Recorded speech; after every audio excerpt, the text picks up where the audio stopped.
Hi, this is Michelle from Voltapp. Let me show you a new feature. Let's see how to display content dynamically. On an operating system, the navigation format is dynamic, which allows us to keep the same logic to call new elements. In Voltap, dynamic elements will change according to the data or variables. A first very simple node, which allows us to do this, is the condition node, which has a child true and false, in which we can add other nodes depending on which the condition is verified or not. A classic example is the loading icon when the page is loading.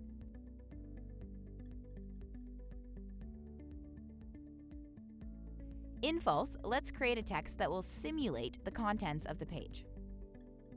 Let's remove the image. Let's set our section to 100% of the screen and set the alignment to centered. When we click on the condition node, we see the screens when the condition is true and when it is false. Let's add a loading wheel node, spinner, to the true node. Let's change the attribute of the default condition node from true to false and run the preview to see that the content of the page is displayed. Let's change it back to false to see the spinner. What's interesting about this is that I can turn this value attribute into a variable, which will be called default condition. Let's click on it to customize it and rename it to current load. Let's go to the parent section graph and code the logic. When the section appears, let's set the current loading to false.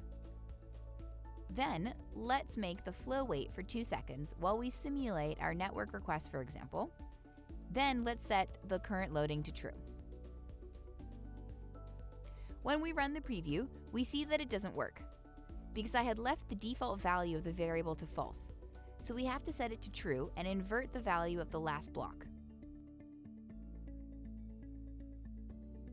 And now it works.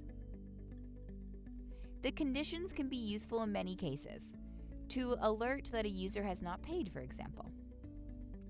Another useful node for displaying dynamic content is the list node. Let's delete our graph and our previous variable to make room.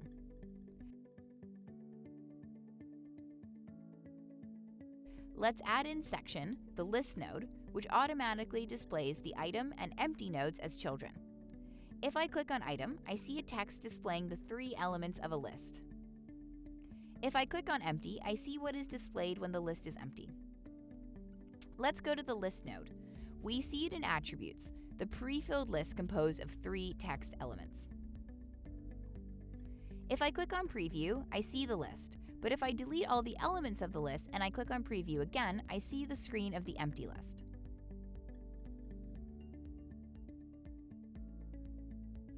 Let's change these list items to shopping list.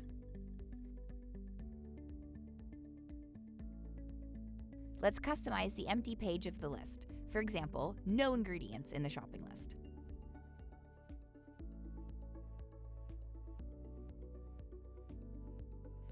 The list variable with its items is already assigned to the text of the item node under the name item variable. The list node on each of the items will declare an item variable, which corresponds to the current item. If I unlink the variable and write a text directly, it will be repeated.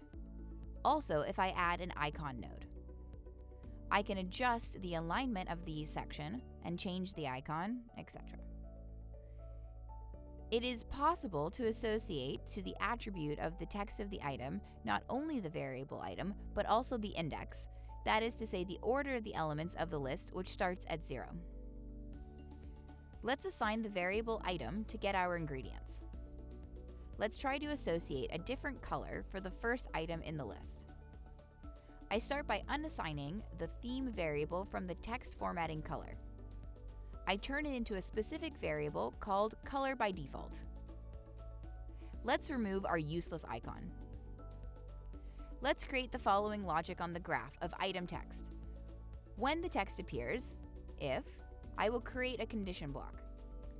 The test entry point will be linked to an expression equal to block. Let's link A to index, and B lets 0 indicate that it's the first element of the list. If the condition is true, then I set the color to red, Otherwise, I will set it to black. But I think we've forgotten something. Let's check. Yes, see, if we launch the preview, the code does not work. This is because the color variable is associated with the whole app. In the context of a list, in order to have several color variables for each of the items, we must make sure to associate the variable with the item node or its children. Let's now illustrate a slightly complete list. For example, items with a title and content, so several fields. So we will have to change the type of item in the attribute of the list node to object. And my list is empty. My graph on item is also no longer functional because the type has changed. We will often convert a list directly into a variable so that it is dynamic. I can click on it and rename it to items. I can edit the item type to add a text field, which we will call title, and a second image field, which we will call image. Let's give a default value to these two elements to recognize them easily. For the first one, how to create my first Voltap project as a title with an illustration image. For the second, how to sell my app with another image.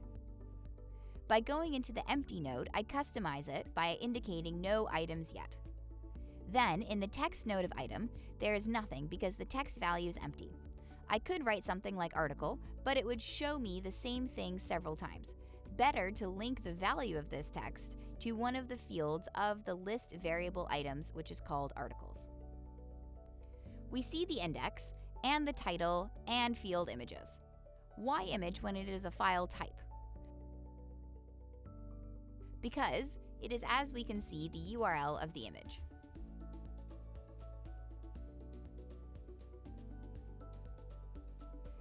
So let's assign the title field. Let's create an image that we assign to the image field. Let's align vertically the successive elements of the item node. To change the personalization of a list, it must be placed in a parent section because list does not manage this. So let's click on section to start the distribution from the top, changing the spacing of the elements from 10 to 30. Now let's try to go further by adding a grid. Let's create two more items with a title and illustration.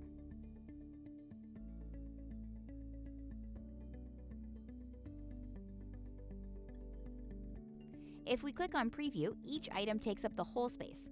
We can scroll the section to scroll them. We could reduce the section to a thin column, but a grid is more appropriate. Let's create the grid node and place it just in front of the list. We see that the items are displayed together on the screen.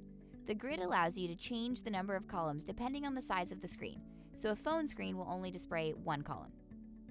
And we have finished this part dedicated to dynamic content. Thanks for watching this video. Can't wait to see you in the next one.